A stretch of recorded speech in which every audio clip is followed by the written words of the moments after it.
लोग ईवीएम की लड़ाई लड़ रहे हैं। ईवीएम की लड़ाई लड़ने से पहले अपने नेताओं को घेरने का काम करिए। पहले अपने नेताओं को घेरिए, उनको कोठियों से बंगलों से बाहर निकालिए और उनसे बोलिए कि आप ईवीएम की लड़ाई लड़िए, क्योंकि जब इलेक्शन होंगे तो मैं सत्ता के अंदर मुख्यमंत्री बन के नहीं जाऊंगा। जितने लोग आज यहाँ ईवीएम की फाइट कर रहे हैं उतने लोग नहीं जाएंगे। आज ईवीएम के लिए हम लोग सड़क पे, कितने नेता पॉलिटिकल लीडर सड़क पे है। मंदिर मस्जिद इन सारी चीजों पे बात नहीं करता, वो मेरे दिमाग से बाहर है। ना मैं इस बारे में बात करना बिल्कुल पसंद करता। आप मुझसे बात करिए तथागत बुद्ध की, आप मुझसे बात करिए बुद्ध की विरासत की, आप मुझसे बात करती फूले शाहू पेरियार की। मैं मंदिर मस्जिद की बात नहीं कर रहा। ना मंदिर मस्जिद से किसी का विकास होने वाला, ना मंदिर मस्जिद से देश का उद्धार होने वाला। देश का उद्धार होगा, देश का उद्धार होगा तो बड़ी बड़ी यूनिवर्सिटी से। देश का अगर उद्धार होगा तो बहुत अच्छी मेडिकल सुविधाओं से। देश का उद्धार मंदिर और मस्जिदों से नहीं होगा। आने वाला जो वक्त है वो बेहद भयावह है। आने वाला जो वक्त है वो बहुत क्रिटिकल है। मैं फिर कहूंगा कि ना हमारे हाथ में, ना आपके हाथ में माइक रहेगा, ना आपके हाथ में कैमरा रहेगा, ना हमारे पास बोलने के लिए जुबान रहेगी। अगर 2024 के बाद दोबारा यही सरकार स्थापित हो जाती है तो हमारे पास कुछ भी नहीं बचेगा। राम राज्य है उत्तर प्रदेश में। जब तक हमारे जैसे लोग जिंदा है, किसी की औकात नहीं है, किसी की माँ ने दूध नहीं पिलाया, चाहे वो कितने बड़े लेवल की सत्ता के साथ पहुंच जाए, जब तक हमारी सांस में सांस है, किसी का बाप भी इस देश को हिंदू राष्ट्र नहीं बना सकता। ये मुल्क पहले उन्होंने सड़क का रास्ता चुना था, उसके बाद हमें वो 4 बार उत्तर प्रदेश का मुख्यमंत्री बना पाए। तो हमें निवेदन है हमारे नेताओं से कि आप पुरखों की विरासत को बचा लीजिए। देखिए, मैं मंदिर मस्जिद इन सारी चीजों पे बात नहीं करता, वो मेरे दिमाग से बाहर है। ना मैं इस बारे में बात करना बिल्कुल पसंद करता। आप मुझसे बात करिए तथागत बुद्ध की, आप मुझसे बात करिए बुद्ध की विरासत की, आप मुझसे बात करती है फूले शाहू पेरियार की। मैं मंदिर मस्जिद की बात नहीं कर रहा। ना मंदिर मस्जिद से किसी का विकास होने वाला, ना मंदिर मस्जिद से देश का उद्धार होने वाला। देश का उद्धार होगा, देश का उद्धार होगा तो बड़ी बड़ी यूनिवर्सिटी से। देश का अगर उद्धार होगा तो बहुत अच्छी मेडिकल सुविधाओं से। देश का उद्धार मंदिर और मस्जिदों से नहीं होगा।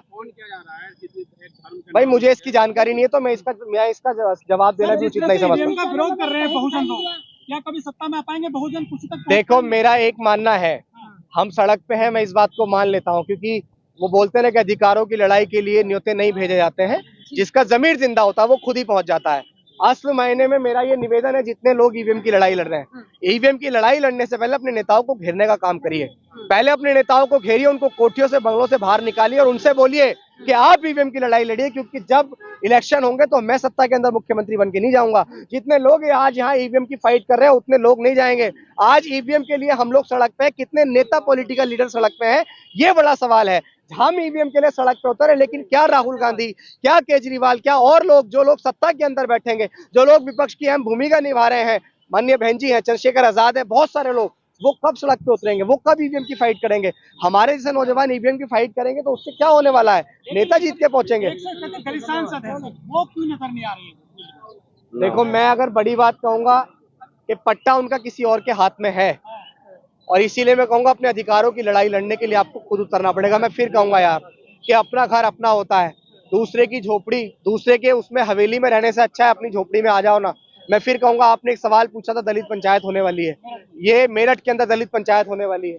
उस पंचायत का मुख्य उद्देश्य, एक तो इंदु शेखर की हत्या हुई, और उसके बाद अभी जिस तरह से दलित पार्षदों की पिटाई हुई है, मैं कह रहा हूं कि आने वाला जो वक्त है वो बेहद भयावह है। आने वाला जो वक्त है वो बहुत क्रिटिकल है। मैं फिर कहूंगा कि ना हमारे हाथ में, ना आपके हाथ में माइक रहेगा, ना आपके हाथ में कैमरा रहेगा, ना हमारे पास बोलने के लिए जुबान रहेगी। अगर 2024 के बाद दोबारा यही सरकार स्थापित हो जाती है तो हमारे पास कुछ भी नहीं बचेगा। राम राज्य है उत्तर प्रदेश में। जब तक हमारे जैसे लोग जिंदा है, किसी की औकात नहीं है, किसी की माँ ने दूध नहीं पिलाया, चाहे वो कितने बड़े लेवल की सत्ता के साथ पहुंच जाए, जब तक हमारी सांस में सांस है, किसी का बाप भी इस देश को हिंदू राष्ट्र नहीं बना सकता। ये मुल्क, सुनिए, ये मुल्क सभी का है, और इस मुल्क को जितने भी बांटने वाले लोग हैं, मेरी नजर में वो कमीन है, मेरी नजर में वो हरामखोर है जो इस मुल्क को बांटना चाहते हैं। ये मुल्क लोकतंत्रात्मक देश है, ये मुल्क सभी लोगों से मिलकर बनता है, या सभी धर्मों के लोग एक साथ आपसी भाईचारे के साथ रहते हैं। बहुत सारे लोग जो आते हैं इसको बांटने की काम करते हैं सियासती तौर पे, उन सारे लोगों की सियासत को खत्म करने का काम हम लोग करेंगे, इसीलिए हम लोग जमीन पे हैं। लेकिन बसों में, रेल में जागरण किए जा रहे हैं, राम के नाम पर जय श्री राम के नारे लगाए जा रहे हैं। देखिए, उनकी सत्ता है, मैं आपको क्या बता रहा हूँ, उनकी सत्ता है, ये तो वक्त की बात है। मैंने कहा ना कि राह के दरिया का किनारा भी कभी आएगा।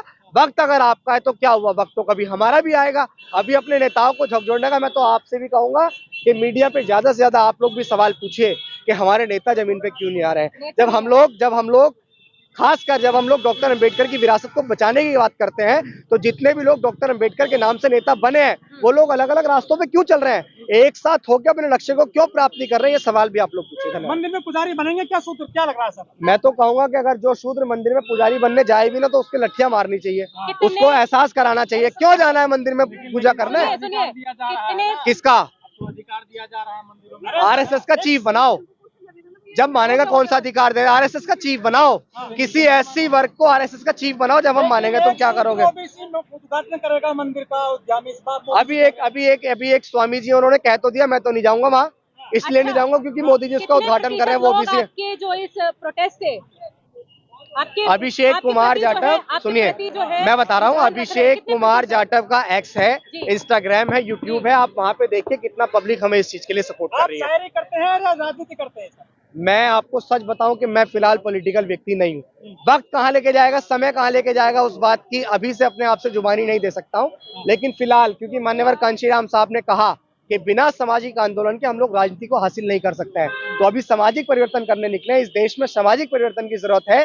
जाटव, वाल्मीकि, कोरी, कुर्मी, पासी, धोबी, धानु, गहीर, गडरिया, गुज्जर, जाट, नाई, यादव, तेली, कुमार, महार, डोम, पटेल, ये वो समाज है। इनके साथ और भी 6743 जातियां, जिनके साथ जातिगत तौर पे शोषण हुआ है, जिनके पुरखों को कभी स्कूलों के अंदर, विद्यालयों के अंदर घुसने के राइट्स नहीं थे, उन लोगों को, उन आवाम को आज एकजुट होने की आवश्यकता है। ओबीसी सोया हुआ है, सच्चाई क्या है इसमें? देखिए मैं आपको बताता हूँ कि मैं आपको सच बताऊं, आज वर्तमान समय में धीरे धीरे सब लोग जाग रहे हैं। पहले एससी वर्ग भी सोया हुआ था, जाग रहा है, ओबीसी भी सो रहा है, लेकिन आज वर्तमान समय में ओबीसी कम्युनिटी के अंदर से डॉक्टर लक्ष्मण यादव और बहुत सारे लोग खड़े हो रहे हैं। सब लोग अपने अधिकारों को जान रहे, धीरे धीरे परिवर्तन होता है, एकदम से नहीं होता।